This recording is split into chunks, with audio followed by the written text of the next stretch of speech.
Rule हम break कर देते हैं तो लाइफ में हारने लगते हैं, फाइनेंस में हारने लगते हैं। परमेश्वर ने कहा जब तुम बर्न्ट ऑफरिंग होम बलि चढ़ाने के लिए आना तो उसकी गंदगी निकाल देना। कबूतर है तो उसका जो जहां उसका गोबर होता है, मल होता है, उसको थैली को निकाल के फेंक देना। बछड़ा चढ़ा रहे हो तो उसकी आंतड़ियों और पैरों को धोना, गोबर हटा देना, फिर चढ़ाना। कि जब तुम प्रेयर करने के लिए आओगे तो अपनी लाइफ से पहले पापों को, गुनाहों को दूर करना। तुम अगर जेलसी से भरे हुए हो, चाहे वो अपनी जेठानी से क्यों नहीं है, देरानी से क्यों नहीं है, अपने भाई से क्यों नहीं है, गुस्से से भरे हुए हो, बदला लेने की ताकत से भरे हुए हो कि मैं इसको छोड़ूंगा नहीं, तुम्हारी प्रार्थनाएं कबूल नहीं होंगी, बाइबल कहती है।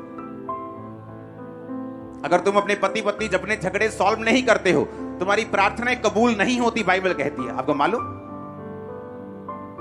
पौलुस ने कहा अगर तुम अपने झगड़ों को सॉल्व नहीं करते अपने घर में तो तुम्हारी प्रार्थनाएं रुक जाती हैं, बाइबल कहती है। इसलिए परमेश्वर ने कहा जब बर्न्ट ऑफरिंग, जब होम बलि, यानी होम बलि होती थी जो पूरी चढ़ती थी, उसका कोई भी हिस्सा जानवर का खाल छोड़ के सारा चढ़ता था, आंतड़ियां भी चढ़ती थी, तो परमेश्वर ने कहा था कि मल निकाल देना, गोबर निकाल के फिर चढ़ाना। आपके दिल में गुस्सा है आपके रिश्तेदार के लिए, आपकी प्रार्थनाएं कबूल नहीं होंगी। आपके दुश्मन ने आपसे कुछ गलत किया, आप वेट में है कब मैं इसकी ऐसी की तैसी करूंगा, आपकी प्रेयर्स कबूल नहीं होंगी। प्रेयर करना जरूरी है और मैंने आपको बता दिया क्यों जरूरी है, बता दिया फाइट करनी क्यों जरूरी है, बता दिया। आप चुने गए हैं, मिरेकल ले लिया है, खुदा आपके साथ है, मसा आपके साथ है, सब कुछ आपके साथ है। प्रेयर इसको रिप्लेस, प्रेयर को रिप्लेस ये नहीं कर सकता, प्रेयर करनी पड़ेगी। मैंने आपको बता दिया छुटकारा क्यों नहीं होता लोगों का, प्रेयर में कमी, प्रार्थना के टाइम में कमी, नाइट प्रेयर ना करना, रात को उठ के प्रेयर ना करना, कभी कभी फुल नाइट प्रेयर ना करना, रोज 2 घंटे 24 मिनट 2.5 घंटे परमेश्वर को ना देना, ये मैंने आपको बता दिया। लेकिन अब सेकंड पॉइंट कि जब प्रेयर करनी है उसके पहले की तैयारी। जब होम बलि चढ़ा रहे हो तो उसने कहा गोबर को हटा के होम बलि चढ़ाना। जब प्रेयर करने जा रहे हो अपने दिल से गुस्से निकालो, वैर निकालो, विरोध निकालो, आत्मा को हल्का करो, प्रेयर करने जाओ, प्रेयर लगेगी। हालेलुया।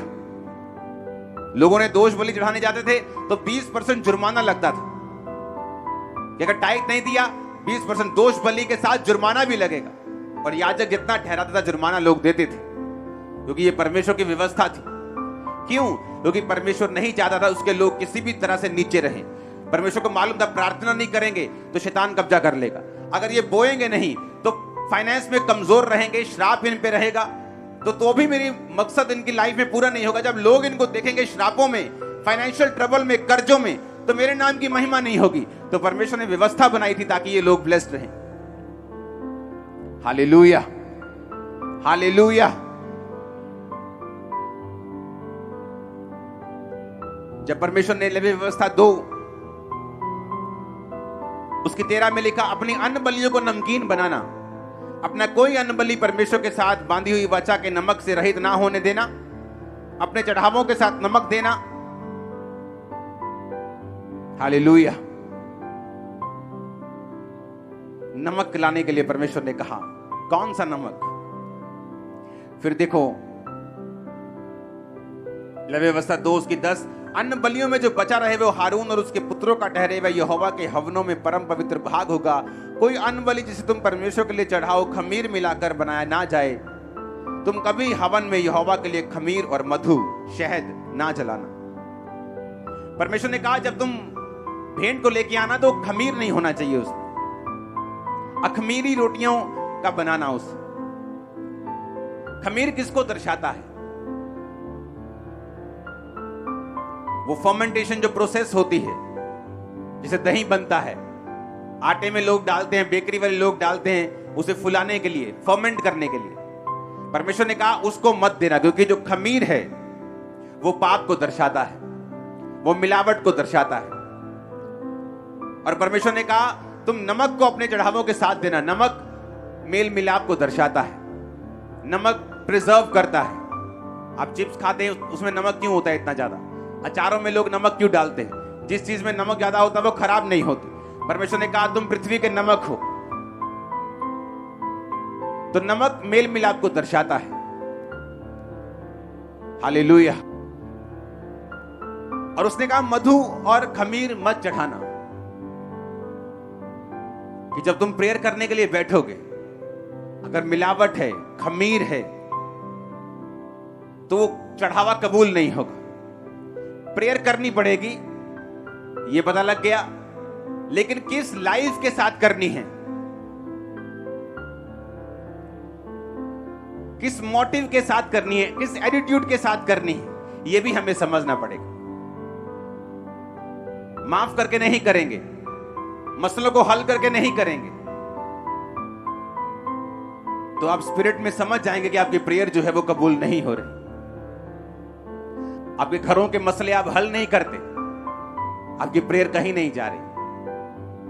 जब प्रेयर कहीं नहीं जा रही तो फिर वहां शैतान है जहां प्रेयर नहीं।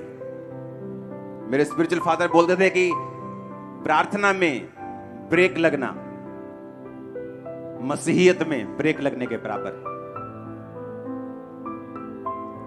अगर तुम्हारी प्रार्थना में ब्रेक लग गई है तो तुम्हारी मसीहियत में ही ब्रेक लग चुकी है, खुदा में ब्रेक लग चुकी है।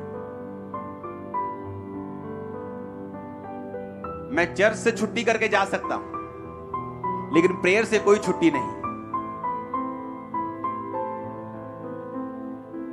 कितने मेरी बात को समझ रहे हैं?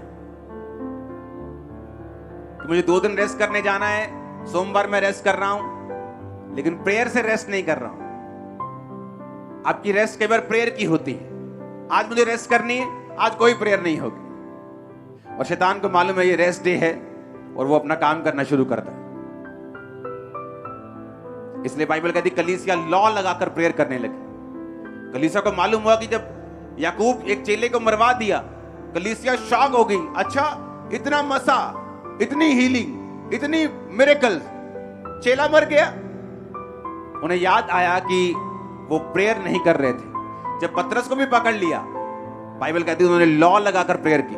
उन्हें अपनी गलती याद आई कि चाहे हमारे पास मसा है, पावर है, हीलिंग है, डिलीवरेंस है, लेकिन प्रेयर हमें करनी पड़ेगी शैतान के कामों को नाश करने के लिए। जब उन्होंने प्रेयर की, परमेश्वर ने दूत को भेजा, पतरस छुड़ाया गया और जेल से बाहर निकला। कितने मेरी बात को समझ रहे हैं? चेले नहीं बचे, प्रेयर ना करके वो नुकसान में रहे। जीसस को प्रेयर करनी पड़ी, मूसा को करनी पड़ी, हमें भी करनी पड़ेगी। ऊंची आवाज में हालेलुया बोलो। और किस एटीट्यूड के साथ, किस स्पिरिट के साथ? माफी वाले हृदय के साथ। परिवार में मसले हैं, सॉर्ट करो उन्हें, हल करो उन्हें। खासकर हस्बैंड वाइफ, बच्चे, जो क्लोज फैमिलीज हैं, माता पिता, सॉर्ट आउट करो, खत्म करो, प्रेयर में बैठो। दुश्मन है, दुश्मनी है, फिनिश करो, दिल से निकालो अभी, नहीं तो आप प्रेयर करेंगे वो वेस्ट होंगी। जब शैतान फिर अटैक करेगा, आप डिलीवरेंस नहीं पा पाएंगे। अपने मसले को हल करो, अपने मसलों को खत्म करो, अपनी प्रेयर लाइफ को सीधा करो, प्रायोरिटी सेट करो, गंदगियों को निकालो ताकि प्रार्थनाएं कबूल हो, बलियां कबूल हो। जो स्टैंडर्ड है वर्ड के, उसे पूरा करो अपनी लाइफ के अंदर। अपने हाथों को उठाओ, वायदा करो खुदाबंद के साथ कि आप प्रेयर में जाएंगे। वायदा करो